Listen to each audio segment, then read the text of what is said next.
Top quality और consistent performance के लिए सिर्फ सिल्वर पंप नाम याद रखना। समाचारो જોઈએ તો પંચમહાલમાં ધારાસભ્ય ફતેસિંહ ચૌહાણનું એક વિવાદિત નિવેદન સામે આવ્યું છે। કોંગ્રેસ પર પ્રહાર કરતા સમયે ફતેસિંહની જીભ લપસી ગઈ।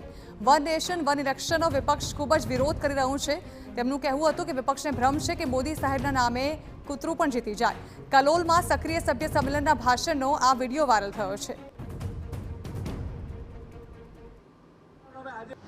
पूरा विपक्ष हो समझी जा लोकसभा અને વિધાનસભા એક હતી આવે એકલી હાથે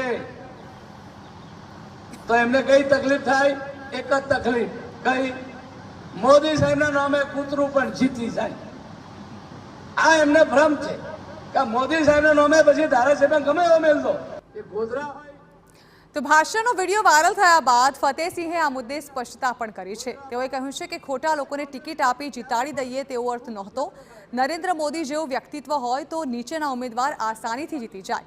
વન નેશન વન ઇલેક્શન આવે તો મોટાભાગનો સમય વિકાસ પાછળ ખર્ચાય। કે નરેન્દ્ર મોદી સાહેબ જેવું મોટું વ્યક્તિત્વ હોય અને જો હાથે લોકસભાની ચૂંટણી આવે તો નીચેના ઉમેદવારો આસનાથી જીતી જાય એના એક પ્રવાહથી। મારો કહેવાનો મતલબ એ હતો પણ એવું કંઈ નથી કે ખોટા લોકો ટિકિટ આવીને જીતાડી દે એવો મતલબ નહોતો। મારો કહેવાનો ભાવાર્થ હતો કે આ યોજના જો આવી જાય તો દેશમાંથી મોટા ભાગનો સમય વિકાસ પાછળ ખર્ચાય। મારો કહેવાનો